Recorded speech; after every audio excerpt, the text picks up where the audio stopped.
Assalamualaikum warahmatullahi wabarakatuh. Perkenalkan, nama saya Zakiatun Nufus-Salsabila dengan NIM 2020530339. Di sini saya akan mempresentasikan materi desain penelitian. Desain penelitian yang merupakan pedoman dalam melaksanakan penelitian. Mahasiswa memahami desain penelitian dan mendesain sebuah penelitian kecil dari sebuah studi kasus. Desain penelitian merupakan pedoman dalam melakukan proses penelitian di antaranya dalam menentukan instrumen pengambilan data, penentuan sampel, pengumpulan data, serta analisa data.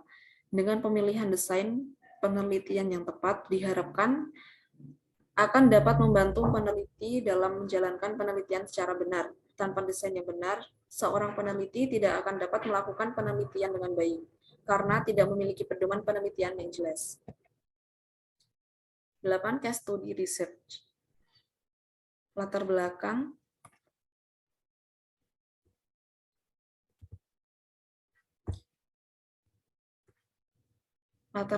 studi kasus merupakan penelitian yang memusatkan perhatian pada suatu kasus tertentu dengan menggunakan individu atau kelompok sebagai bahan studinya.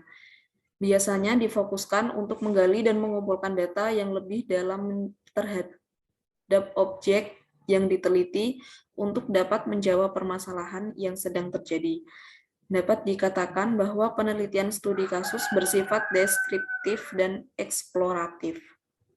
Terdapat investigasi empiris tentang suatu fenomena yang ingin dipecahkan oleh peneliti, yaitu apa yang dimaksud dengan fenomena dan sejak kapan sesuatu itu disebut sebagai fenomena. Misalnya, apa fenomena atau kejadian peristiwa yang ada pada bidang IT. Bagaimana dan kenapa orang yang menggunakan IT ada yang gagal, ada yang sukses. Fenomena bisa digali dengan melakukan penelitian studi kasus. Studi kasus yang diambil bisa berasal dari suatu organisasi, komunitas tertentu, ataupun dengan cakupan yang lebih luas lagi. Perbedaannya dengan penelitian survei, pada penelitian survei jumlah sampelnya cukup luas, sedangkan pada case study jumlah sampel yang diambil sangat sedikit atau hanya beberapa orang. Persamaannya dengan penelitian survei adalah keduanya sama-sama menggali fenomena. Konsep menurut ahli atau pakar. Yin 2002, studi kasus dapat digambarkan sebagai proses pencarian pengetahuan yang empiris untuk menyelidiki dan meneliti berbagai fenomena dalam konteks kehidupan nyata. Pollitt dan Hengler 1992. Studi kasus berfokus pada penentuan dinamika mengenai pertanyaan lebih lanjut, mengapa seseorang berpikir, melakukan sesuatu, atau bahkan mengembangkan diri. Tellis pada tahun 1997, studi kasus merupakan metode yang memiliki unit analisis yang lebih mengacu pada sistem tindakan yang dilakukan dibanding pada individunya sendiri atau suatu lembaga tertentu. Clive Jack pada tahun 2006, dalam riset yang menggunakan metode ini dilakukan pemeriksaan longitudinal yang mendalam terdapat suatu keadaan atau kejadian yang disebut sebagai kasus dengan menggunakan cara-cara yang sistematis dalam melakukan pengamatan, pengumpulan data, analisis informasi, dan pelaporan hasilnya. Sebagai hasilnya, akan diperoleh pemahaman yang mendalam tentang mengapa suatu terjadi dan dapat menjadi dasar bagi riset selanjutnya.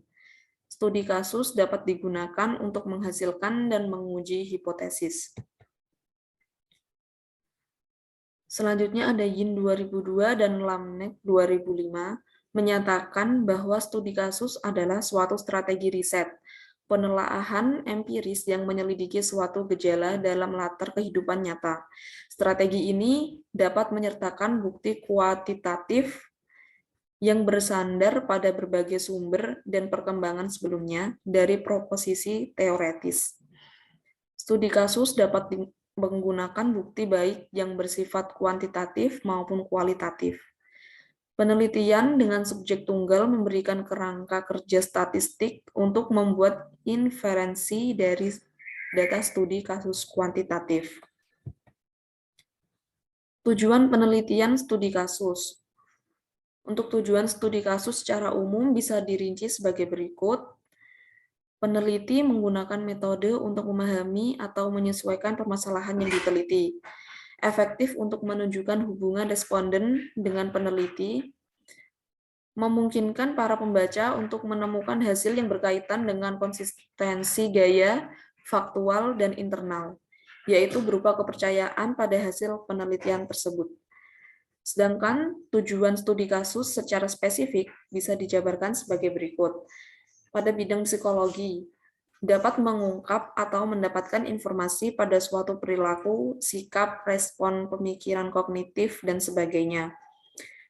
Pada bidang sosiologi, dapat mengkaji secara mendalam mengenai interaksi antar komunitas, organisasi, masyarakat, dan sebagainya. Pada bidang eksperimen, dapat menemukan suatu teori atau menghasilkan teori baru.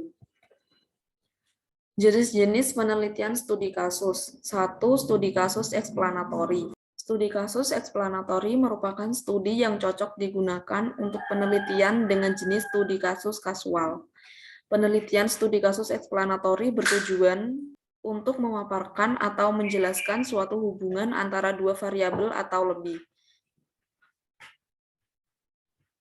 Selain itu, tujuan eksplanatori yaitu untuk menunjukkan data-data dan deskripsi mengenai investigasi kasual. Contohnya adalah studi mengenai politik, ekonomi, dan sebagainya. 2. Studi kasus eksploratori. Studi kasus eksploratori merupakan studi yang dilakukan sebelum adanya pertanyaan penelitian dan hipotesis yang dibuat oleh peneliti. Studi kasus ini bisa disebut dengan studi awalan atau pendahuluan pada penelitian. Maka dari itu, peneliti diharuskan untuk melakukan penelitian dengan runtut dan sistematis sesuai dengan rancangan penelitian. Contohnya, mengenai sensus penduduk.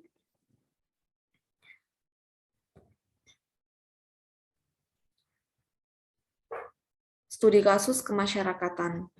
Studi kasus kemasyarakatan ini merupakan studi yang dilakukan oleh peneliti untuk mengkaji atau menganalisis suatu permasalahan sosial terjadi atau berkaitan dengan masyarakat secara umum. Kasus-kasus yang diteliti mengenai studi kasus kemasyarakatan. Contohnya berupa perilaku menyimpang, pemberdayaan masyarakat, organisasi masyarakat, kehidupan sosial, perubahan sosial masyarakat, dan sebagainya. Selanjutnya, studi kasus sejarah hidup. Studi kasus sejarah hidup merupakan suatu studi yang disebut dengan studi kasus biografi. Pada penelitian ini berfokus pada biografi seseorang yang berjasa atau memberikan kontribusi pada negara sebagai pahlawan dan sebagainya. Sebagai contohnya adalah studi kasus mengenai tokoh presiden, pahlawan, dan lain-lain. Studi kasus selanjutnya, studi kasus deskriptif. Studi kasus deskriptif merupakan studi yang mendeskripsikan suatu kasus dan mengharuskan peneliti untuk memulai penelitian dengan teori deskriptif atau yaitu memaparkan dengan jelas hasil penelitian tersebut. Contohnya adalah mengenai sejarah, kebudayaan, dan sebagainya. Studi kasus observasi. Studi kasus observasi merupakan studi yang dilakukan oleh peneliti untuk mengkaji atau menganalisis subjek yang bersifat benda fisik atau suatu proses atau kegiatan yang sedang berlangsung, sehingga pada studi kasus observasi mengharuskan peneliti untuk turun ke lapangan untuk mendapatkan data-data tersebut. 7. Studi kasus mikroetnografi. Studi kasus etnografi merupakan suatu studi yang dilakukan oleh peneliti untuk menganalisis atau mengkaji mengenai kebiasaan-kebiasaan yang terjadi pada suatu kelompok kecil. Sebagai contoh, pengkajian mengenai tindakan kelas, perkembangan suku, dan sebagainya. 8. Studi kasus analisis situasi. Studi kasus analisis situasi merupakan studi yang dilakukan untuk mengkaji atau menganalisis kebenaran dari suatu kasus yang sedang hangat diperbincangkan atau kasus yang besar di masyarakat, sebagai contoh mengenai perkembangan teknologi, pengaruh penggunaan media sosial, dan sebagainya. Bentuk-bentuk studi kasus berdasarkan permasalahan penelitian. 1. Studi kasus instrumental tunggal. Studi kasus ini merupakan studi kasus yang menganalisis atau mengkaji sebuah kasus dan menjelaskan dengan deskripsi. Pada penelitian ini, kasus tersebut menjadi instrumen untuk penggambaran secara rinci. 2. Studi kasus jamak merupakan studi kasus yang menganalisis atau mengkaji lebih dari satu atau banyak kasus pada sebuah penelitian. Penelitian ini juga bisa mengkaji satu permasalahan, namun banyak isu yang digunakan, sehingga penelitian ini dapat dikatakan penelitian yang kompleks. 3. Studi kasus mendalam. Studi kasus mendalam merupakan studi kasus menganalisis atau mengkaji suatu kasus yang memiliki ciri khas atau keunikan. Penelitian ini hampir mirip dengan penelitian naratif, namun prosedur dalam kajiannya lebih rinci sehingga sangat berkaitan dengan konteks. Ciri-ciri penelitian studi kasus yang baik. 1. Memandang objek penelitian sebagai kasus atau permasalahan. 2. Memandang kasus sebagai fenomena yang bersifat kontemporer. 3. Dilakukan berdasarkan kenyataan atau fakta yang ada. 4. Menggunakan berbagai sumber data untuk diteliti. 5. Menggunakan teori yang sesuai sebagai pedoman atau acuan penelitian. Kelebihan dan kekurangan penelitian studi kasus.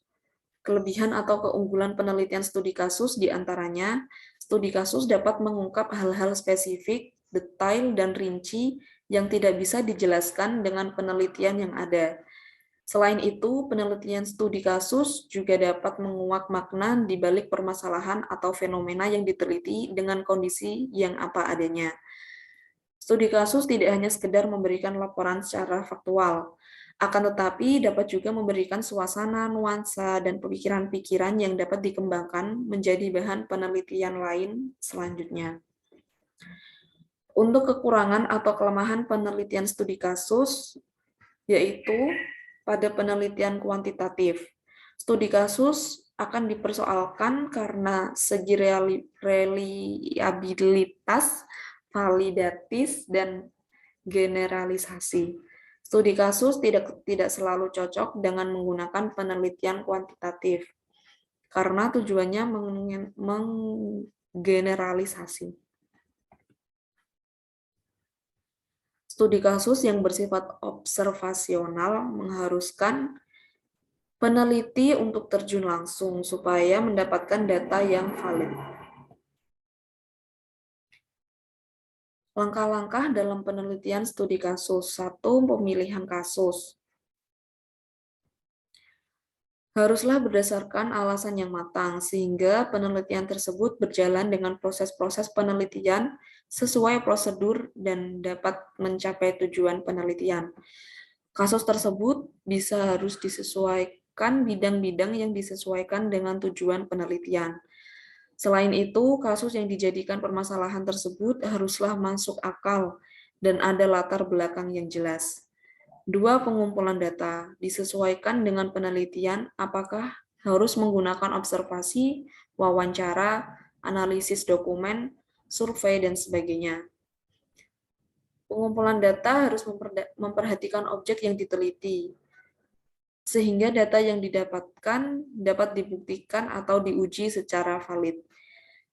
Dapat dikatakan bahwa peneliti harus menggunakan teknik pengumpulan yang sesuai dengan penelitian, supaya mendapatkan data-data yang valid. 3. Analisis data dilakukan setelah mendapatkan data-data berdasarkan pada teknik-teknik pengumpulan data yang sesuai.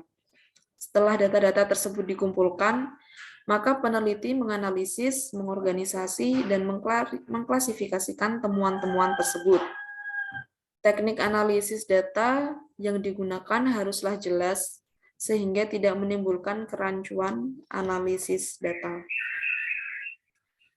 4. Perbaikan dilakukan karena pada penelitian yang dilakukan tersebut haruslah didapatkan hasil penelitian yang sempurna, sehingga mengharuskan perbaikan walaupun data-data sudah dikumpulkan dan diklasifikasi. Perbaikan ini bertujuan untuk penguatan atau penyempurnaan hasil penelitian. Bisa jadi peneliti ternyata membutuhkan data-data baru, sehingga peneliti harus terjun lagi ke lapangan untuk mendapatkan data-data tersebut.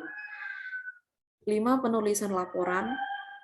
Penulisan laporan pada sebuah penelitian haruslah urut, sehingga dapat dipahami dengan mudah. Selain itu, penulisan laporan penelitian haruslah kumulatif, menggunakan bahasa baku, efektif, dan efisien, serta jelas. Penulisan laporan penelitian juga harus mempertimbangkan kebermanfaatan dari penelitian tersebut, sehingga pembaca bisa mengambil manfaat atau kegunaan penelitian tersebut digunakan pada masyarakat secara umum. Sekian dari saya, kurang lebihnya mohon maaf. Wassalamualaikum warahmatullahi wabarakatuh.